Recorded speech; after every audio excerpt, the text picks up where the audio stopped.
hopefully you missed us. Thank you all for listening to our first episode. We did a decent amount of compliments on it. Yeah, and some great advice and feedback, which we love.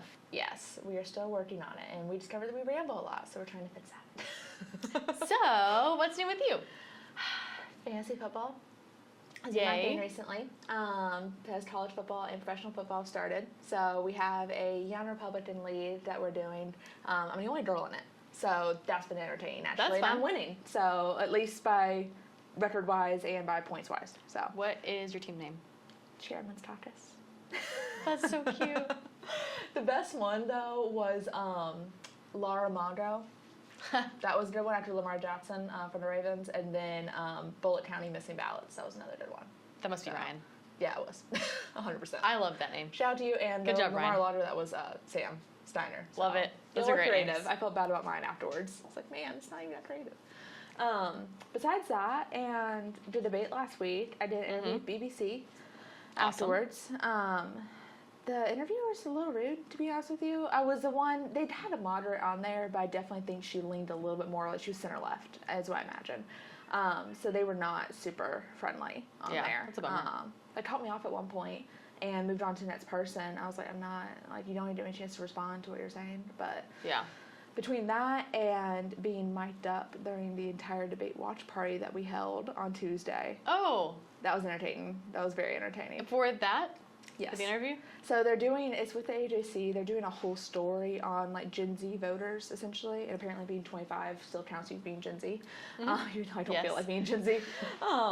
But they're doing a whole story on it. So there are every couple other people following around in, like, a day in the life of a young Politico, essentially, and they mic'd my whole and monitor my whole interaction throughout the whole debate. Wow. Interview beforehand, interview afterward, mic'd up all during. I So- never want to be mic'd up for that long. Oh, everyone, certain people walked up to me, and I was just like, Mike. Stop talking. Don't say anything. And we only had one weird interaction where they called a reporter a hack to the camera, and so Fun. that was it. That sounds good. Otherwise, yeah, it's a pretty good week. What were you got going on? Okay, so I need advice. I need advice from the listeners, you. When I told my boyfriend this story originally, he kind of like laughed at me, but let me explain for the guys who are listening. I need to break up with my hairstylist. And I say break up because this is a very long relationship I've been in. I've been with her longer than I've been with Justin. I've gone through 3 moves, a death in the family. She's moved salons. Like, I've been with her for 3 years now. I got my hair done last week, and I have not loved my hair in a long time, and I don't know how to end this relationship, and then I don't know what to do from there. So, it's stressing me out. I ghosted mine. So I think I shared this with you. I can go into it. I wanted to get highlights when I was still in college, and these were not highlights that I got done. It was literally blonde strips of hair. We need to my hopefully top get that half was photo. blonde. Maybe. Most of those have made their way, disappeared from my Instagram feed. They are not anywhere to be public. Because literally it was like stripes. And then eventually got to a point where the top half was blonde and the bottom was brown. And so I literally ghosted her. I was just like, hey, I'm really busy at the moment. I'll call you, kind of thing. Yeah, see, I already have an appointment set up, so I'd have to cancel the next one. Because I have them set up, like, you set them up for however many weeks. And Is she the type to text you and be like, hey, girl, haven't seen you in a while. Like, No. can I make an appointment? You could literally just, like, cancel the appointment and just not say anything. Is that the actual so if professional way to anyone do has this or any not? advice about how to end this 3-year relationship, please let me know. I do not know what to do. And it's stressing me out. So anyways, that's what's new with me and causing stress in my life. I mean, like I said, I don't blame you, but I just want to make another appointment. Unless you have to, unless she lives here. Cancel the appointment. But it's like, she knows too much about me for me to just, like, go rogue. Yeah. You said So- you owe her something. Yeah. Which I don't blame you. You're being a lot nicer than I probably would be. And I need to go find somewhere to do my hair that I love because it's a big deal. But honestly, that's the tricky part. That's the tricky part, is actually finding someone you like and trust to do your hair. yeah, so anyone has advice on that, either I'm willing to drive. Clearly, I've moved cities with this girl. Yeah. Yep. Moving on to things you should know. Okay, so Apple had their 2024 event last week. So, every year they do a big event, and it's at the headquarters, I guess, and it's all like space-like, and they announce their new products. So, the new products introduced is iPhone 16, iPhone 16 Pro, Pro Max, an Apple Watch Series 10, and then the AirPods 4, and then an AirPods Pro. The biggest thing kind of about all of these is that the thinnest border, larger model has, quote, the Pro model has studio quality mics, which is interesting. Aerospace grade aluminum, and of course better camera. So that's kind of the big things about the phones. Is that yes. the one that had the camera like touch button on the back? Yes. Is that real or is that fake? Because I see it sometimes you see on Twitter and it actually is like a fake. I don't know where it is, but there is like a one-touch camera button that is added on. I don't know how that works, nice. and I don't know if it's like you click and hold this and the camera pops up. That'd be really nice. Instead of having to awkwardly position your finger to hit the camera button on there if you're taking a selfie or something. Yeah, well, and you have to swipe nice. up. It's just a button you click and you hold in. So we'll find out how that works. Nice. The AirPod Pro 2 has a new health feature, including clinical grade hearing aids, which is interesting. And then the Apple Watch Series 10 will include new health features for sleep apnea. That'd be really cool, actually. Yeah, so that's cool. kind of the big update on the Apple products. We'll see how they turn out. But, every time you get a new phone, you can expect better video and camera quality, which I think is always great. Well, hearing that about the Apple Watch, I might actually go and get another Apple Watch. I haven't had one since I think the second or third one that came out. It's been years since I bought one. I have about 3 or 4 Apple Watches. They never last long. I can never figure out how to charge them. If you get a new phone, I can't connect them, so... That's what I think caused mine, because it would never connect to my new phone. And so I just eventually went on the fritz and I just didn't use it. The new one, the Apple Series, the Apple Watch 10, apparently has the best GPS as well. The most accurate GPS in a smartwatch is what they're claiming. So if you're into that kind of stuff, these new products will be released coming out, I think, soon. Probably. I think it's always in the fall sometime. Yeah, the end of this month, I think, so. Right before Christmas and everything else. Yeah, expensive, but awesome. So. That's cool. Apple, yeah. That's be super cool. So the debate. What are your thoughts on... I took notes while watching it. I went through and rewatched the next day and kind of took notes, and I just got very frustrated with it. I'm the person that, unless it's obviously the Joe Biden situation to where obviously that's so bad, yes, that moves the needle, right? That caused a whole chain of events. I still do not think debates at this day and age, I don't think they move the needle at all. I think you watch it or they participate to get that media hit and that buzz to where you can post that minute-long clip on Twitter, right? And you get engagement from it. And then I think people watch it just to feel, again, hyped up, waiting for that confrontational moment, something like that. Yeah. But otherwise, an undecided person is not watching a debate now and being oh, I'm actually voting for this person instead. I don't think that's happening. Well, if they do, I would hope that they're fact-checking, because there was a lot. I was getting very frustrated because Kamala was lying quite a lot. She brought up that Project 2025, and that's so infuriating because this Project 2025 has nothing to do with Donald Trump. Yeah. And it was just some think tanks that brought it up. I haven't read it. It's very long. I've seen some things that are in it that are not great. Yeah, but in some stuff it's fine. Yeah. And very conservative policy-wise. And some in total, I don't think it's a bad thing, but you can't. They use it as a talking point against him, of course. They do. But also, I don't know why Heritage thought it was okay to just make up, here's Trump's plan and policy. You can't speak for the man. I would not want to be the person in charge of that project. Yeah. They are not doing well. I can't imagine. But so that was frustrating because Donald Trump was like, and that's the thing. Kamala knows. She knows it's not Donald Trump's plan, but still is using it as a talking point even in front of him, and that was infuriating. The part that made me mad, and I should mention this in an interview I did, was she said that January 6th was the worst threat to democracy, literally the night before the anniversary of 9/11. Yeah, that's infuriating. That, and no one talked about it, right? I saw a couple, I was in a different group chat, we saw a couple things go through, did she really just say that? Mm-hmm. Knowing what day it is, almost what day it is. But no one ever commented on it. No one said anything. I didn't see that in the news being Kamala Harris ignores 9/11. It was ridiculous to me. It's just how out of touch she is, I feel and just disrespectful she is. Well, and that rhetoric is just not helpful. No. If you want to talk about January 6th, or really any event or any issue you have, stop making it this extreme. Yeah. It's the biggest threat to democracy. Project 2025 is the biggest threat, because they're saying that too about that. That's just not helpful. It's not accurate. It's not also good policy. There's no policy points to that at all. Well, they have no response to the fact that they're the threat to democracy right now because they literally handpicked her.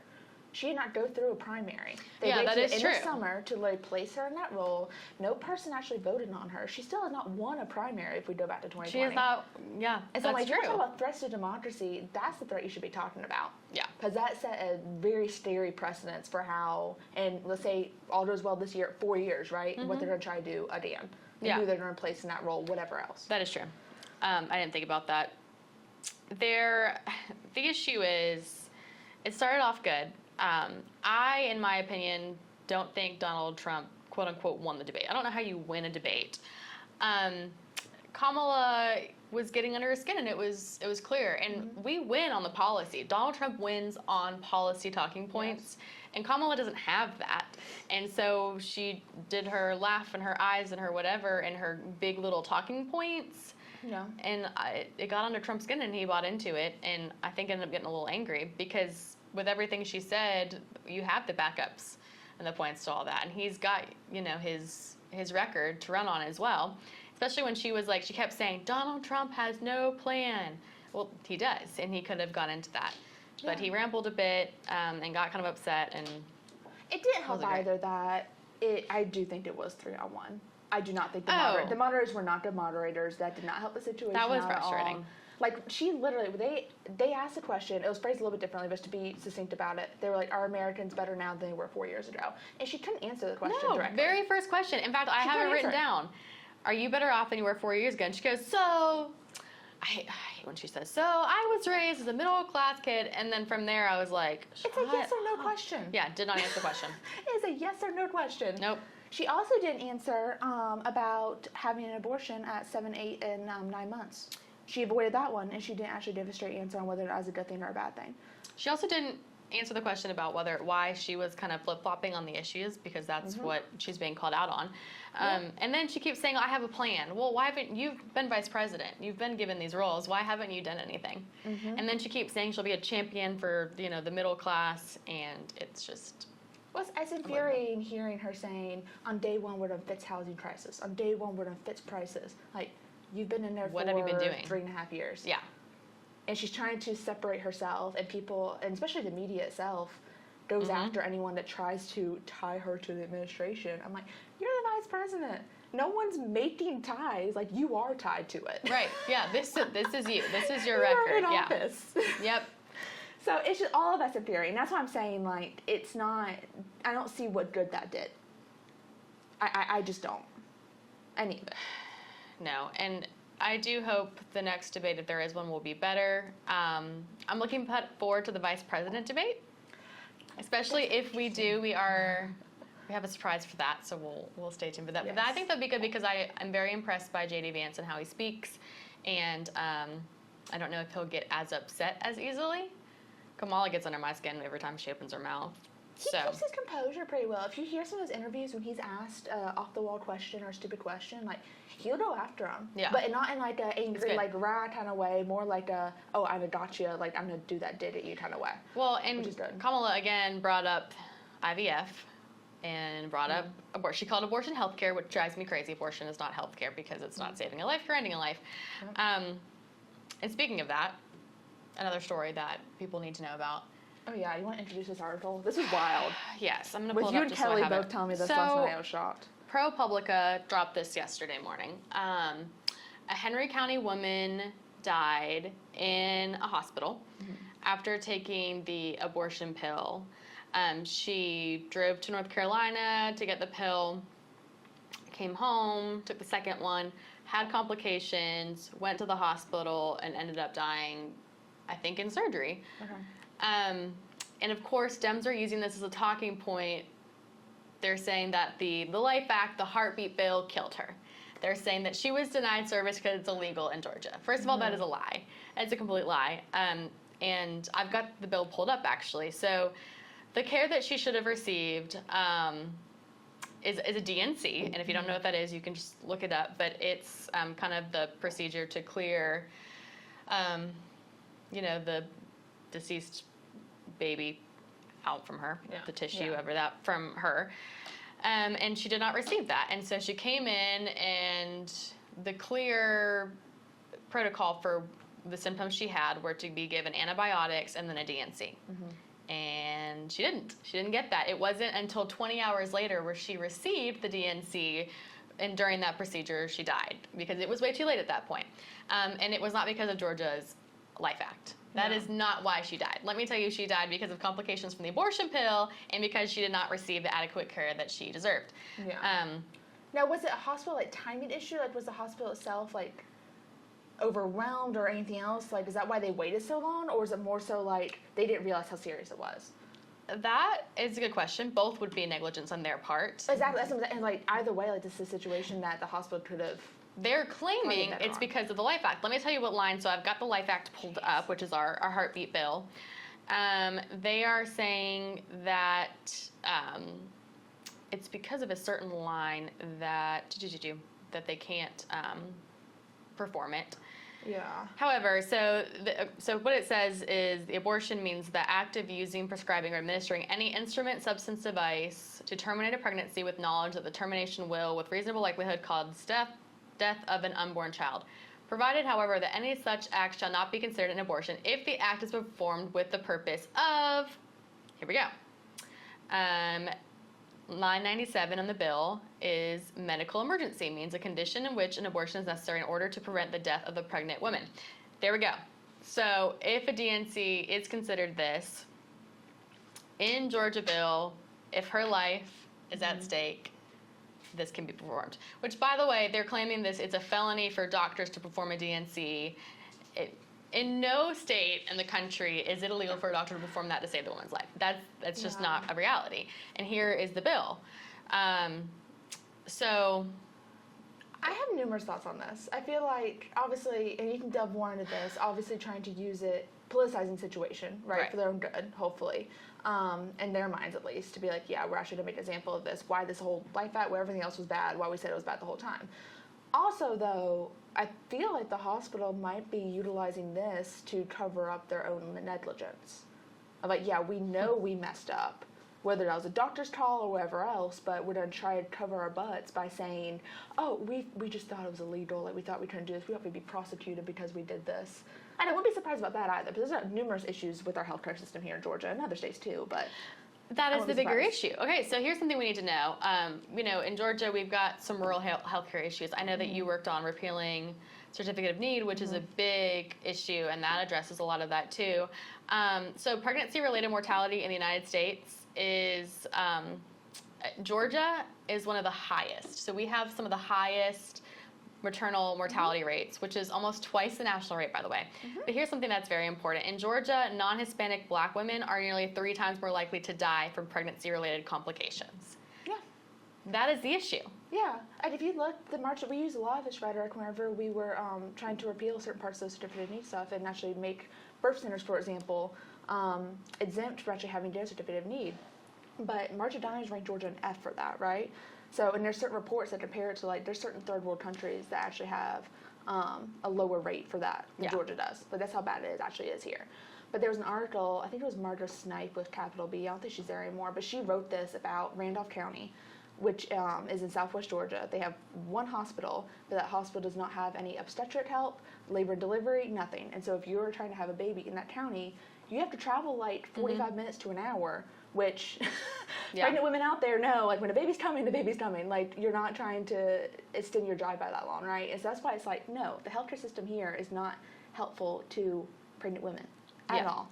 And there were only, now thankfully, because of certain aspects we've gotten removed from Certificate of Need, birth centers hopefully will be more prominent here, so they don't have to go through that process anymore.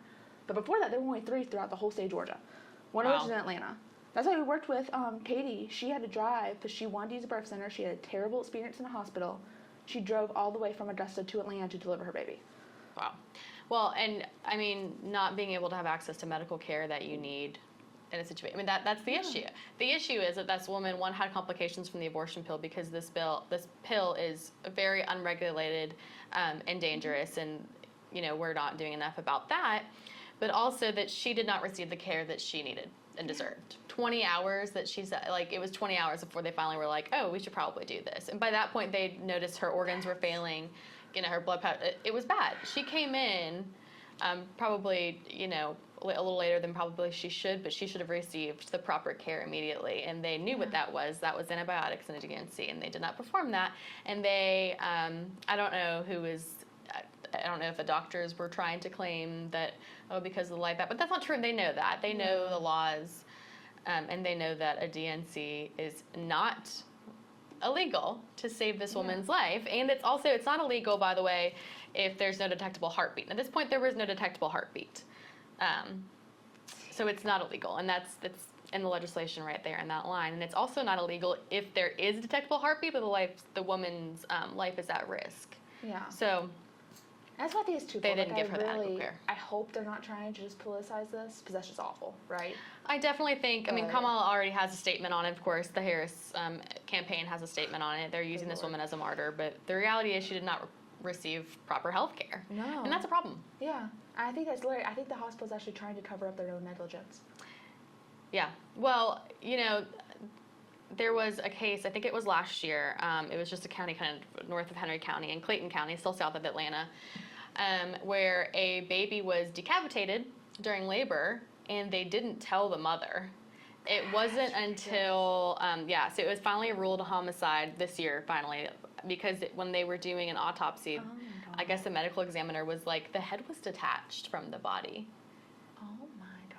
Yeah, so adequate health care, infant mortality and maternal mortality, those rates are too high in Georgia, and that's the issue. And the issue is that we're not holding hospitals accountable for their actions, and people aren't receiving proper care. So that's really the issue that we have. Well, the hospital lobby is a tough lobby, right? And there's a lot. I mean, just like any other corporate world, they have monopolies over the whole system, right? Oh, that was the whole thing. I have gone up against hospital lobbyists before, and it's not a very fun process. Well, that's the whole thing with Katie, is that when you open a birthing center, you have to have a transfer agreement just in case something goes wrong. Right. Right? So that way they can't actually get the woman. It's a very slim chance of it, but just in case they get the woman to the hospital.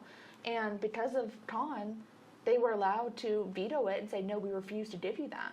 And so you can't open up an operation afterwards without having some kind of safe place to deliver to mom in case something goes wrong. And so, the hospitals in general, it's a racket. They're trying to save as much money as they can and try to keep their customers because they're so scared of losing their people.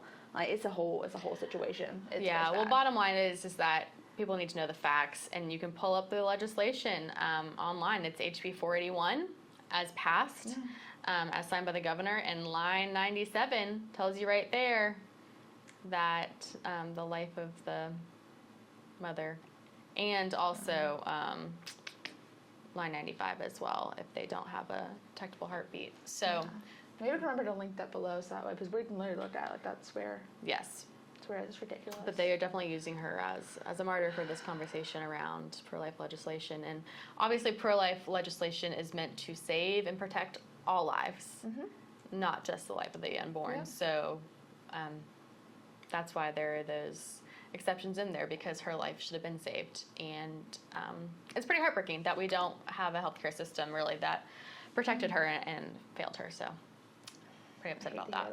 I hate to hear that. Well, to change subjects a little bit, we have some fast facts. We do. Today. On a lighter note, we will go to our fast facts. Which I would give credit to. Brittany has the brainchild behind these fast facts. They're pretty witty. My brain is not that witty sometimes. Things you should know. All right, so if you didn't hear, Taylor Swift endorses Kamala. That's right, a woman who made her entire career making songs off of her bad life decisions has endorsed Kamala Harris and is bragging about yet another terrible life decision. Her cats, however, have endorsed Donald Trump. I love that. Justin Timberlake took a plea deal in his DUI charge. He might be bringing sexy back, but he is leaving his license behind. Rest in peace, Justin Timberlake. RIP. I forgot about that DUI until I saw this on here. Mm-hmm. He just pleaded guilty the other day, made an apology and all of that. So it's just interesting with celebrities. They're just like us. Yes. We're sorry, Justin. Do better. Our next segment, Spilling the Tea. A little bit different this time around. Scrolling through Twitter, and my boyfriend has a coworker, friend of a friend situation. I saw this on Twitter, where he went to a Arizona Cardinals game, very Republican guy was wearing a black MAGA hat, which if you've seen those, like it's the black letters as well. There's nothing obscene about it, nothing bad on it. It literally just says "Make America Great Again," right? Yeah. Walking in, trying to get into the Cardinals game, is stopped by security, and is like, "Hey, you're not to be able to wear that in here." And literally, we're like, "No, like you have to take it off." But they went even farther. When I was reading the tweet even more in the comments of it, they literally made him throw it away, like put it in the trash can. Not just a take it off and let me just carry it in. Like, no, I need to watch you throw that in the trash. MAGA hat away. Mm-hmm. So, we're like, is it one security guard that just couldn't get in, or was it others that were involved? Who made that decision? It was the one guard right there from what I could read. And then, of course, the tweet blew up and other people saw it and they were like, yeah, I actually saw this went down and someone else had to remove their hat as well. And I just put it in a purse or something so they were able to get inside. But then there was another instance, and I'm not sure if it was the same security person or checking in person, whatever else, or if they've just been told to make people remove their hats for those. But there's another one, it was a red MAGA hat this time, the one that has the 45, 47 on the side, and they also made him, like, take his off. Well, they made him throw it in a trash can, I'm not sure, but someone also responded to that. And it was all at the Cardinals It was on Cardinals game. That and would so be... like, they have to answer for that. Yeah, I'm sorry, have they responded or anything? Has anyone said anything. anything? But obviously the list of like prohibited items has been posted everywhere. Nothing like that is listed. No, you can't. Like, what are you gonna do? That's I was just at a Falcons Steelers game and we saw people wearing Trump stuff too. I saw a couple people wearing some. I don't You think it was should Kamala be Harris or able something to else. wear the attire of a former president of the United States and Yeah. whoever you want to vote for. If you want to wear a Biden hat or a Harris hat or a Trump Vance hat, you should be able to do that. Also, in my mind, that's again like a public space to a degree to where I don't think security guards should be able to tell you. Like, even if it was something like obscene or a bad word or something on your shirt, like I've seen people walk into games with all kinds of stuff on. Oh, yeah. And it's never been said No. like, hey, like this is a family that was friend, clearly you gotta political. remove. Right. Yeah. It will be interesting to see if they respond back. So maybe we'll have an update. They need to Get an update on respond. that. Yeah. I mean, remember, I think we talked about this last week, the Philadelphia Eagles, in their image of Kamala Harris. Yes. Someone randomly created that online, a fan did, and the Eagles came out and said, hey, we're not getting involved with this, right? Yeah. Which I feel We're like not any endorsing our group president. organization should do. I agree. But, i.e. Taylor Swift, this applies to you too. Like, some things just like, you can't get political. You just can't. I think people are tired of it. Like, and at that point, make him throw away his hat. I'd be pissed. It will be interesting to see when they, if the security guy gets in trouble and what comes of the story. That is they interesting. respond. Hopefully they identify the person. Maybe it was just the one person, but that's ridiculous. Well, I That's have not some tea resolved. that I saw on Twitter too. Yes. I saw some Republicans attacking Laura Loomer for yet another one of her stupid tweets. She said something racist about Kamala. The tweet was bad. The tweet was bad. That was bad. It was bad. It was completely not tasteful. Not tasteful, and it's also not representing conservative values. Like, where conservatives and Republicans are, don't get me wrong, there are definitely racist people on both sides. Which is ridiculous and needs to be addressed. But it's not a Republican value to be racist. And for Laura Loomer to say something as ridiculous as she did, I am very glad that some MAGA people called her out. And I have mad respect for, like, Marjorie Taylor Greene called her out, and I was like, respect, love this. Yeah. And it was pretty mealy. She was one of the first ones to call her out. And I think that's awesome. I think we should call out people when they do stupid stuff. Because people like that give the rest of us who are just average Republicans, they give us a bad name, Yeah. right? And they assume, like, oh, because she's the loudest one, we're all like that. Yeah, no. I've never liked Laura. The issue is I don't even follow her on Twitter because I got so annoyed with the stuff that she says. Yeah. But it keeps going in my For You thing, and other people keep liking it, and so it keeps popping up, and I have to see her stuff just because of the noise that she's making. Yeah. it's But frustrating. I do kind of question why she's involved with the Trump campaign and stuff and who got her involved. So I do wonder kind of who brought her in and what they're thinking with having her involved. And it could just be that she is a, social media, whatever, influencer, and they just like to have the noise. But at this point, it's kind of hurtful in my opinion. At the end, just gives us a bad name. At It the end, does. like having her flying on a plane with President Trump to a debate, it's just like, are we really trying to do this? Yeah, I mean, Just have I the best love, look. they've got Tulsi Gabbard involved, they've got Nikki. I love the idea of bringing in different voices in the conservative movement, more moderates, and, former Democrats who are now independents, that sort of, I think that's awesome. And even, like, some maybe moderate liberals who, like, support Trump kind of thing. I think it's awesome to bring those people in and have a dialogue, but I think Laura Loomer is hurting and not representing conservative values well at all. Yeah. So I'm all for diversity of thought and opinion and conversation, but not when it's Constructive. Racist. and hurtful. Yep. That is not. Yep. Racism is not diversity of thought. No. That's not a Republican value Let's either. Say that So again. yeah. Like, say that. Repeat that for louder in the back. I think one of the last thing we talked about spreading. We were at an event last night. It was over by the Battery, so it was already pretty crowded, right? Yes. And everyone was parking in a parking garage. And so It's naturally, awful. when the event ends, everyone does their car at once. Everyone's trying to leave at once. Anyways, we're stuck in the parking garage for like, I think we actually ended up being there for like 40 Well, you got out minutes. before we did. Yeah. We were We were sitting in there our for car longer, quite a but while. at least for us, like 40 minutes, right? Yeah. The amount of people that we saw in there that either A, can't drive, or B, I was like, y'all are aggressive. Like, don't cut in front of us. And like, y'all saw me looking at you, and so y'all, you know who you are. I called you out on it. But let's say a certain person cut across multiple lines in the parking garage to try to cut in front of like 10 cars that are out in front of us. And so, of course, I told Trooper, I was like, no, move your truck, like, block them. Like, they're not getting in front of us. No. You saw. You're a Range Rover. We're not doing it. That's funny. Well, it's also But- funny because we just left a like a faith event, and so everyone's in there like, yeah, unity, Jesus, That all loving your left neighbor, as and soon then as you they get the got to the parking garage. deck, and it's like, rah! I know. Even me, I will admit, I have bad road rage. I have terrible road rage. I do. But in that, I'm like, no, I've been waiting here for 20 minutes. You just got to your car. You're not cutting in front of me. No, I've been sitting here. I earned my time. That's so funny. And we all eventually would get out of here, so just wait your turn. I'm sorry you didn't leave earlier. I'm also sorry I didn't leave earlier. So. I feel like we also have so much more tea that people told us we're not allowed to say. So please send us your tea that you would like shared. That won't get us sued. Yeah, and we'll remove names. It's okay. I didn't mention any names during any of that. So No, but they know who they are. That's all that matters. Is That's that all that matters. Don't cut me off they in know traffic. that we know that they're terrible, aggressive drivers, and we're trying to cut everybody off. Oh, but yeah, I think that's all we have for this It week. is. We're doing a short little episode. We've got our next couple coming up. We're really excited. We've got some interviews planned, and another special event in October, right? Is that Yeah, that's in coming October. up. Yeah. Between So that stay and the tuned for special that. guests that we'll have on, it's gonna be fun. Yeah, we're New really excited. developments, so it's gonna be good. We're excited, so thank you. Send us your thoughts, comments, questions, jokes, and of course the tea. And Yes. we'll see you next time. Bye, guys.